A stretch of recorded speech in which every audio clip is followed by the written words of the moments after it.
कर दिया और बुलाकर वहां से पुलिस बुलाकर वहां से खदेड़ दिया।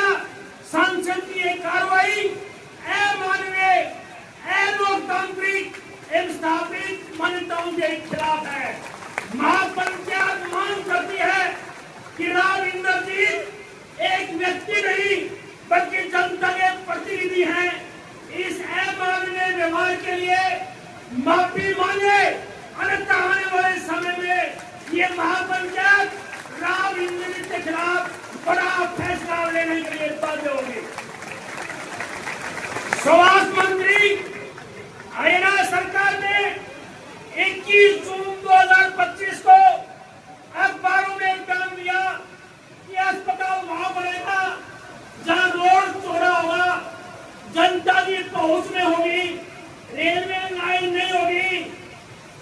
महापंचायत स्वास्थ्य मंत्री से पूछती है कि भगवानपुर की जमीन नेशनल हाईवे 71 से केवल 3 एकड़ की दूरी पर है।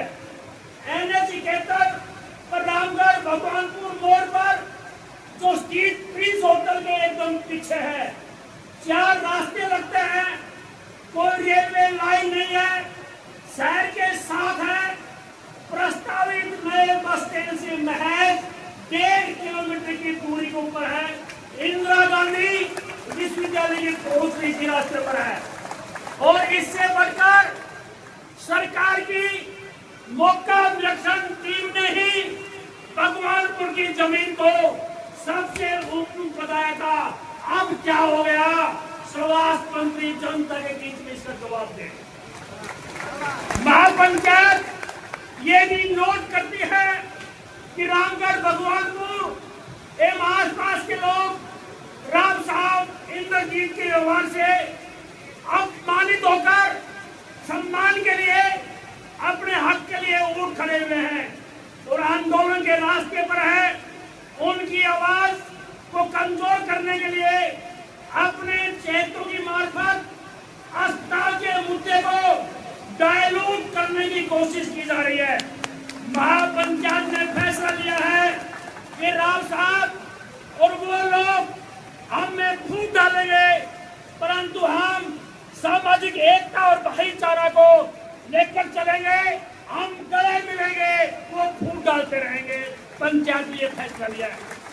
महापंचायत ने फैसला लिया है 11 जुलाई 2025 तक सरकार रामगढ़ भगवानपुर में अस्पताल बनाने के लिए ठोस सकारात्मक कदम उठाए, अन्यथा 12 जुलाई को आंदोलन का निर्णायक फैसले लिए जाएंगे, जिसकी जिम्मेवारी हरियाणा सरकार की होगी। इस आशय का एक ज्ञापन अभी मजिस्ट्रेट आएंगे, उनकी मार्फत मुख्यमंत्री को भी प्रेषित किया जाएगा। ये मूल प्रस्ताव आज आपके विचार विमर्श के बाद मैं आपके बीच में पेश किया है। हमारी संघर्ष समिति की तरफ से, अस्पताल बढ़ाओ संघर्ष समिति की तरफ से मैं आपसे विनती करता हूँ कि जनहित में अपना हाथ उठाकर इसको आप पास करें।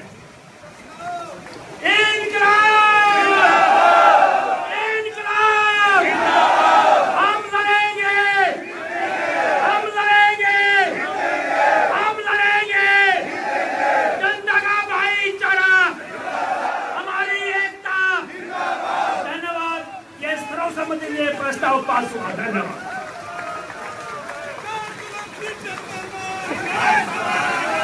ये पंचायत की कार्रवाई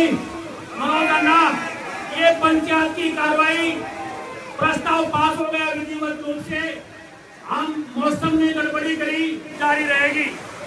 मैं आपके बीच में आपके जो विचार विमर्श हुआ है, जो सुझाव आए हैं, वो प्रस्ताव आपके बीच में कर रहा हूँ। प्रस्ताव यह है, रामगढ़ भगवानपुर अस्पताल बढ़ाओ संघर्ष कमेटी के आह्वान पर रामगढ़ भगवानपुर में 200 बिस्तर का सरकारी अस्पताल बनाने की मांग को लेकर आयोजित महापंचायत निम्न प्रस्ताव पेश करती है। नंबर 1, रामगढ़ भगवानपुर ने सीतामढ़ी शहर की पेयजल समस्या का स्थायी समाधान के लिए अपनी देश कीमती जमीन 10 एकड़ हरियाणा सरकार को दी है और इसके साथ साथ केंद्रीय राज्य मंत्री राव इंद्रजीत ने रामगढ़ भगवानपुर में यह आश्वस्त किया था कि भगवानपुर में 200 बेड का सरकारी अस्पताल बनाया जाएगा। उनके कहने पर और उनके आश्वासन पर ग्राम पंचायत भगवानपुर ने अस्पताल के लिए हरियाणा सरकार को 7 एकड़ 7.9 मरला जमीन की पेशकश की। मौका निरीक्षण टीम ने मौका देखा और सबसे उपयुक्त जगह मानकर तमाम रिपोर्ट का अवलोकन करके भगवानपुर में अस्पताल बनाने का टेस्ट किया। ये महापंचायत रामगढ़ भगवानपुर द्वारा जनहित में दी गई जमीन के लिए तहे दिल से आभार प्रकट करती है। पेयजल से संबंधित 10 एकड़ जमीन की रजिस्ट्री पंचायत भगवानपुर ने सरकार के पक्ष में कर दी है, परंतु अस्पताल के लिए दी गई जमीन जो 7 एकड़ 7 मरला 7 कनाल 9 मरला है, जो 1 रुपया प्रति एकड़ के हिसाब से दी गई थी, उसकी रजिस्ट्री न होने की वजह से रामगढ़ भगवानपुर समेत आसपास के 5 गांव के नर और नारी हमारे बुजुर्ग और माँ बहने राव इंद्रजीत सांसद के पास मिलने के लिए गए तो सांसद महोदय ने जिन्होंने खुद आश्वासन दिया था, उनकी वॉइस रिकॉर्डिंग भी आप सुने हैं, मिलने से मना कर दिया और बुलाकर वहां से पुलिस बुलाकर वहां से खदेड़ दिया। सांसद की एक